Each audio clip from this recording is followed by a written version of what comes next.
Cook with கோமாளியில் மிகப்பெரிய கான்ட்ரவர்சியாக கிளம்புன ஒரு விஷயம் தான் பிரியங்கா மணிமேகலை சண்டை. இதனால் குக் வித் கோமாளியை விட்டு நான் வெளில போகிறேன் அப்படிங்கிற ஒரு விஷயத்த மணிமேகலை சொல்லியிருந்தாங்க. அதை தொடர்ந்து பார்த்தீங்கன்னா மணிமேகலைக்கு நிறைய பேர் சப்போர்ட் பண்ணிட்டு வராங்க. பிரியங்காவுக்கு நிறைய நெகட்டிவிட்டியும் ஸ்ப்ரெட் ஆகிட்டு இருக்கு.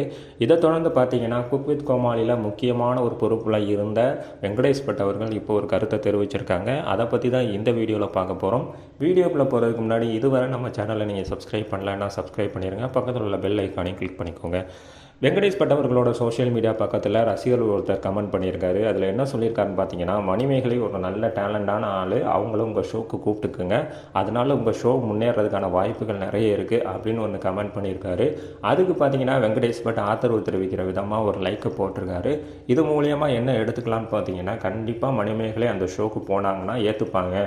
ஸோ வெங்கடேஷ் பட்டோட சப்போர்ட் இருக்குது, கண்டிப்பாக அந்த ஷோ நெக்ஸ்ட் லெவல் போகும் அப்படிங்கிற மாதிரி நம்ம எடுத்துக்கலாம். பட் இந்த முடிவை எடுக்க வேண்டியது 2 பேர் தான். மீடியா மேஷனோட ப்ரொடக்ஷன் அண்ட் மணிமேகலை, இவங்க 2 பேர் தான் இந்த முடிவை எடுக்கணும். மணிமேகலை குக் வித் கோமாளிக்கு மட்டும்தான் நான் வரமாட்டேன்னு சொல்லியிருக்காங்களே ஒழிய மற்ற இந்த ஷோக்கு நான் வரமாட்டேன்னு அவங்க சொல்லலை. அதனால் விஜய் டிவியில் டெலிகாஸ்ட் ஆகிற வேறு ஏதாவது ஒரு ஷோக்கு அவங்க போகிறதுக்கான வாய்ப்புகள் நிறைய இருக்குது. பட் விஜய் டிவி சைட்லேருந்து என்ன சொல்லியிருந்தாங்கன்னா, கொஞ்சம் அவங்கள அட்ஜஸ்ட் பண்ணி போங்க அப்படின்னு சொன்னனால விஜய் டிவி பக்கமும் இனிமேல் போவாங்களா அப்படிங்கிற ஒரு டவுட்டுமே இருக்குது. வெயிட் பண்ணி தான் பார்க்கணும்.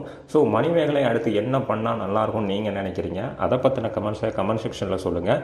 இந்த வீடியோ பிடிச்சிருந்தால் லைக் பண்ணுங்கள், ஷேர் பண்ணுங்கள். மறக்காமல் நம்ம காஃபி கடை சேனலை சப்ஸ்கிரைப் பண்ணுங்கள்.